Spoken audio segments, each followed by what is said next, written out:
My job this afternoon is to present the invertebrate chapter. And invertebrates are animals without a backbone. And we're really talking here about groups such as insects, spiders, mites, collembola, and worms. Now, Svalbard actually has a very good inventory. We have a very good list of which species are found here.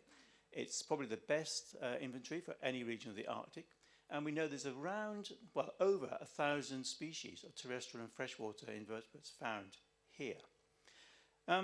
However, I do tend to find that these animals are not really given the appreciation that they are perhaps deserving. So what I thought I'd do is start off with a quick pop quiz. And behind me, there are 3 questions. And what I want you to do over the next 90 seconds is think about these and find the one statement that is false. So is it that, I'm going to look myself, is it that some of the Svalbard creepy crawlers can survive in space? Is it that there are aphids here living in the town of Longyearbyen? Or is it that some of the species that we know live in Longyearbyen and Svalbard are only found in this area? So you now have 60 seconds to think about it, and we'll come back to this. Christiana.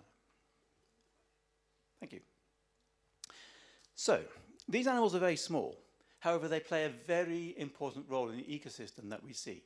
So, for example, bottom left, we have mites, soil mites, and then we have collembola and springtails, and these are essential for creating organic soil, which the plants need.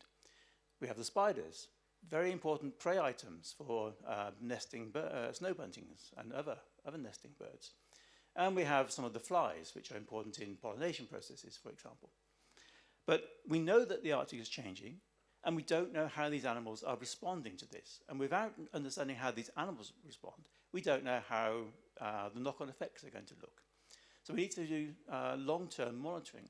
And the recent Arctic Council working group identified only 2 locations in the Arctic where there is fully financed long-term monitoring of these animals.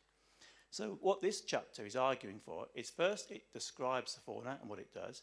Then we argue that Svalbard is a perfect location to set up a complementary monitoring program so that we can see what's happening and we can make some predictions as to what the subsequent effects will be on these other parts of the ecosystem. Now, back to the questions. I hope you've all decided which of those 3 questions was false. Have you done that? Yes or no? I hope you've done that. However, I've been a bit sneaky. Christiana. They're actually all true, but I made you think. That was the idea. So yes, we do have species in Svalbard. These groups called tardigrades, they've been shown to survive 10 days exposed to the vacuum of space on the space shuttle.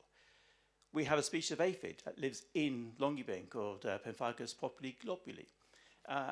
It's found in a few places around Svalbard, but it's found here in the town.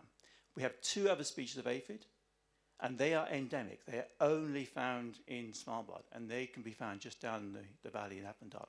So that answers the 3rd one. But there are a large range of other animals which are endemic to Svalbard, only found here. So very important, very diverse fauna.